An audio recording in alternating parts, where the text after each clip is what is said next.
রাসেল নামে এক ভাই প্রশ্ন করেছেন, শহীদ কারা? ইদানিং অনেকের মৃত্যুর পর তাদেরকে শহীদ বলে আখ্যা দেয়া হয়। ব্যাপারটি কতটুকু সঠিক বলবেন কি? প্রিয় ভাই, রাসেলের উত্তরে আমরা বলতে চাই যে এ পৃথিবীতে আল্লাহর দ্বীনকে বাস্তবায়ন করতে যেয়ে অথবা বিজয়ী করতে যেয়ে কাফেরদের বিরুদ্ধে সশস্ত্র সংগ্রামে যে মুমিন ব্যক্তি নিহত হয় তাকে শহীদ বলে। আমি আবারও বলছি, আল্লাহর জমিনে আল্লাহর দ্বীনকে বিজয়ী করতে যেয়ে কাফেরদের বিরুদ্ধে সশস্ত্র সংগ্রামে যে মুমিন ব্যক্তি নিহত হয় তাকে শহীদ বলা হয়। সহিহ বুখারীর বর্ণনায় এসছে যে সাহাবারা আল্লাহ রাসূল সাল্লাল্লাহু আলাইহি সাল্লামকে জিজ্ঞেস করেছিলেন যে, হে আল্লাহ রাসূল, কারা আল্লাহর রাস্তায় জিহাদ করছে এটা আমরা কিভাবে বুঝবো? তার উত্তরে আল্লাহর হাবিব সাল্লাল্লাহু আলাইহি ওয়াসাল্লাম বলেছিলেন, মান কাতালা লিতাকুনা কালিমাতুল্লাহি হিয়াল উলিয়া ফাহুয়া ফি সাবিলিল্লাহ। যে ব্যক্তি আল্লাহর দ্বীনকে, আল্লাহর বিধানকে কিংবা আল্লাহর আইনকে বাস্তবায়নের জন্য, আল্লাহর দ্বীনকে বিজয়ের জন্য যে সংগ্রাম করে যাচ্ছে সেই আল্লাহর রাস্তায় আছে।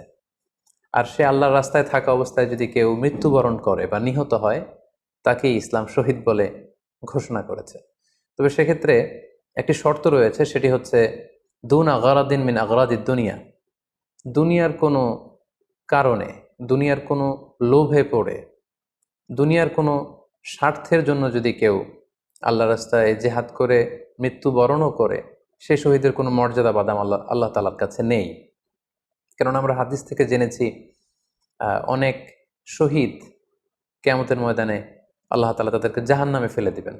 আল্লাহ বলবেন যে, তুমি তো দুনিয়াতে জেহাদ করেছিলে যে মানুষ তোমাকে বীর বলবে, মানুষ তোমাকে সাহসী বলে ঘোষণা দিবে, বাহাবা পাওয়ার জন্য তুমি জেহাদে অংশগ্রহণ করেছিলে এবং সেখানে নিহত হয়েছ। তো তুমি নিহত হওয়ার পরে মানুষ তো তোমাকে বীর বলেছে, বাহাবা দিয়েছে, সাবাস বলেছে, যে কারণে তুমি এই জেহাদে অংশগ্রহণ করেছো সেটা দুনিয়াতেই তুমি পেয়েছো। তো আমার কাছে তুমি কি চাও? আমার কাছে তোমার জন্য কিছু নেই। Go to the hell fire, জাহান নামে যাও। তাকে আল্লাহ তাআলা উপর করে জাহান নামে নিক্ষেপ করবেন। তো এজন্য শর্ত হচ্ছে যে দুনিয়ার কোনো স্বার্থে নয়, শুধুমাত্র কেবলমাত্র আল্লাহর দ্বীনকে আল্লাহর জমিনে বিজয়ী করার জন্য যদি কেউ সশস্ত্র সংগ্রামে নিহত হয় তাদেরকে শহীদ বলা হয়। এখন প্রশ্ন হচ্ছে, যারা কাফেরদের বিরুদ্ধে জেহাদ করতে যেয়ে যুদ্ধে নিহত হলো তারা শহীদ, তারা ছাড়া কি আর কেউ শহীদ হতে পারবে না? এই প্রসঙ্গে আমরা বলবো যে বেসিকলি ইসলামী শরিয়াতে শহীদ দুই ধরনের। ইবনু হাজার আল আসকালানি উনিও শাহাদাতের প্রকারভেদ করতে যেয়ে বলেছেন যে শহীদ দুই প্রকার। একটা হচ্ছে শাহিদুদ দুনিয়া ওয়াল আখরা, যেটা আমরা বলেছি যারা আল্লাহর রাস্তায় নিহত হয়েছে তারা। আরেকটা হচ্ছে শাহিদুল আখরা, যারা দুনিয়াতে আল্লাহর রাস্তায় নিহত হয়নি কিন্তু পরকালে তারা শাহাদাতের মর্যাদা লাভে ধন্য হবে। প্রথম প্রকার হচ্ছে শাহিদুদ দুনিয়া ওয়াল আখরা, যেটাকে আমরা বলি শাহাদাতে হাকিকি, মানে প্রকৃত শহীদ। এরাই হচ্ছে মূলত শহীদ। এদেরকে আল্লাহ তাআলা মৃত বলতে নিষেধ করেছেন। আল্লাহ তাআলা বলেছেন, ওয়ালা তাকুলু লিমান ইউকতালু ফি সাবিলিল্লাহি আমওয়াত বাল আহইয়া ওয়ালাকিন লা তাশউরুন। যারা আল্লাহর রাস্তায় জীবন দিয়ে নিহত হয়েছে তাদেরকে তোমরা মৃত বলো না, বরং তারা জীবিত। অন্য এক আয়াতে এসেছে, বাল আহিয়াউন ইনদা রাব্বিহিম ইউরযাকুন, তারা জীবিত এবং আল্লাহর কাছে তারা রিজিক প্রাপ্ত, আল্লাহ তাআলার পক্ষ থেকে তারা রিজিক প্রাপ্ত। তাদের মর্যাদা আল্লাহ তাআলার কাছে এত বেশি যে তাদেরকে নিহত হওয়ার পরে কোনো জানাজার আগে গোসল দিতে হয় না। তাদের রক্তাক্ত দেহটাকেই সরাসরি জানাজার পরে দাফন করে দিতে হয়, কেননা সেই ঝরঝরে রক্ত নিয়ে তারা সেদিন কিয়ামতের দিবসে আল্লাহ তাআলার দরবারে তারা হাজির হয়ে যাবে।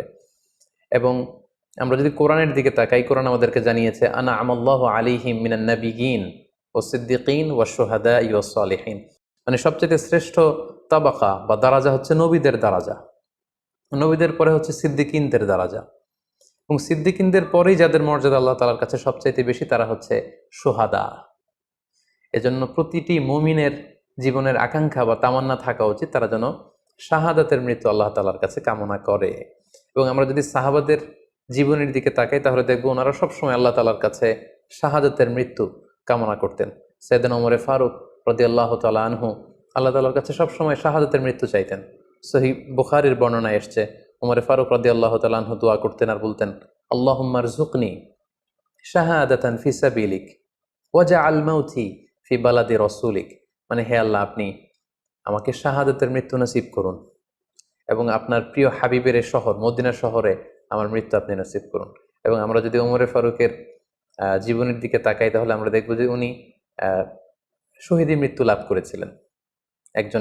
একজন অ্যাসাসিনেটরের মাধ্যমে আত্মাইর আঘাতে তিনি শহীদ হয়েছিলেন। এবং আল্লাহ রাসূল সাল্লাল্লাহু আলাইহি ওয়াসাল্লামের পাশে আবু বকর রাদিয়াল্লাহু তাআলা আনহুর কবর, তার পাশেই কিন্তু ওমরে ফারুকের কবর।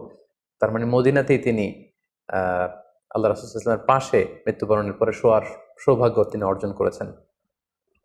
তাহলে এই আলোচনা থেকে আমরা বুঝলাম যে প্রকৃত শহীদ হচ্ছে যারা আল্লাহর রাস্তায় নিহত হয় এবং এর মর্যাদা আল্লাহ তাআলার কাছে অনেক বেশি। কিন্তু এই শাহাদাতে হাকিকি বা প্রকৃত শহীদ ছাড়াও আরো অনেক মৃত ব্যক্তিকে আল্লাহ রাসূল সাল্লাল্লাহু আলাইহি ওয়াসাল্লাম শহীদী মৃত্যুর সুসংবাদ দিয়েছেন। তারা জেহাদে অংশগ্রহণ করেনি, তারা কাফিরদের আঘাতে নিহত হয়নি, তারা প্রকৃত শহীদ নয়, কিন্তু কিয়ামতের দিন তারা শাহাদাতের মর্যাদা লাভ করবে। তারা কারা? এ ব্যাপারে আমরা সহিহ মুসলিমের একটি হাদিস এখানে উল্লেখ করতে চাই, যেখানে আল্লাহ রাসূল সাল্লাল্লাহু আলাইহি ওয়াসাল্লাম সাহাবাদেরকে জিজ্ঞেস করেছেন, মা তা'উদ্দুনা শাহিদা ফীকুম, ওহে সাহাবারা, তোমরা কাদেরকে শহীদ বলে মনে করো? সাহাবারা বললেন, যারা আল্লাহর রাস্তায় নিহত হয় তারা শহীদ। তখন আল্লাহ রাসূল সাল্লাল্লাহু আলাইহি ওয়াসাল্লাম বললেন, ইন্না শুহাদা উম্মতি ইদান লাকালিল, এরকম হলে তো আমার উম্মতের মধ্যে শহীদদের সংখ্যা একেবারে কম। যারা জেহাদের সুযোগ পাবে না, জেহাদের ময়দানে কাফিরদের বিরুদ্ধে সশস্ত্র সংগ্রাম করে যারা নিহত হওয়ার সুযোগ পাবে না, তাহলে তো তারা শহীদ হতে পারবে না। সাহাবারা এই কথা শুনে বললেন, ইয়া রাসূলুল্লাহ, তাহলে কারা শহীদ আপনি বলেন। তখন আল্লাহ রাসূল সাল্লাল্লাহু আলাইহি ওয়াসাল্লাম বললেন যে, যারা আল্লাহর রাস্তায় নিহত হয় তারা তো শহীদ বটেই, পাশাপাশি ওমান মাতা ফি তাউনি ফাহুয়া শাহীদ, মহামারীতে যারা মারা যায় তারাও কিন্তু শহীদ। প্লেগ রোগে বা মহামারীতে, এই যে করোনা ভাইরাসের সময় যারা ঈমানের সাথে ইন্তেকাল করেছে তাদেরকেও আল্লাহ তাআলা শাহাদাতের মর্যাদা দান করবেন। ওমান মাতা ফিল বাতনি ফাহুয়া শাহীদ, পেটের পীড়ায়, পেটের কোনো রোগে যদি কেউ আক্রান্ত হয়ে মারা যায়, সে কিয়ামতের দিন শাহাদাতের মর্যাদা লাভ করবে। ওয়াল গরিকু শাহীদ, পানিতে ডুবে যদি কেউ মারা যায় সেও শাহীদ। এভাবে অন্যান্য আরো অনেক হাদিসে, কোনো হাদিসে 5 জন, কোনো হাদিসে 7 জন, কোনো হাদিসে আরো বেশি, এভাবে আরো অনেক ব্যক্তিকে আল্লাহ রাসূল সাল্লাল্লাহু আলাইহি ওয়াসাল্লাম শাহাদাতের মর্যাদা লাভে তারা কিয়ামতের দিন ধন্য হবে এই মর্মে তিনি আমাদেরকে জানিয়েছেন।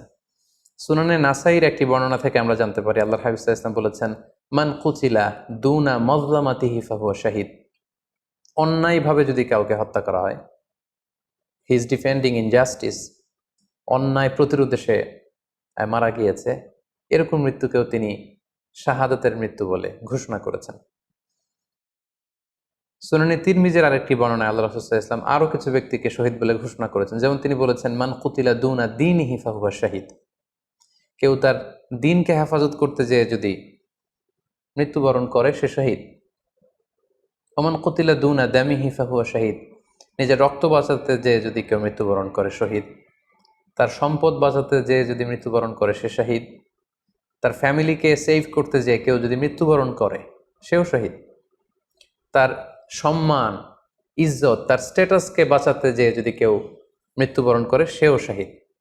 আরেক বর্ণনায় আমরা জানতে পারছি, আল্লাহ রাসূল সাল্লাল্লাহু আলাইহি ওয়াসাল্লাম বলেছেন, ওয়াসাহিবুল হাদমি ফাহুয়া শাহীদ, অর্থাৎ ধ্বংসস্তূপের নিচে চাপা পড়ে যদি কেউ মারা যায় বা কোনো দেয়ালের নিচে চাপা পড়ে যদি কেউ মারা যায় সে শহীদ।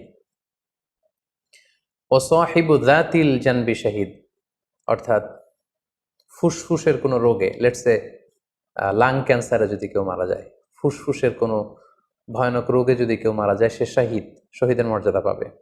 আল হারিকু শাহীদ, আগুনে পড়ে যদি কেউ মারা যায় সেও শহীদ। ওয়াল মারআতু তামুতু বিজুমইন শাহীদ, বাচ্চা পেটে ধারণ করেছে, অর্থাৎ গর্ভবতী মা যদি এই প্রেগনেন্সির কারণে কিংবা বেবি ডেলিভারি করতে যেয়ে যদি মারা যায় সেও কিন্তু শহীদদের কাতারে দাঁড়াবে।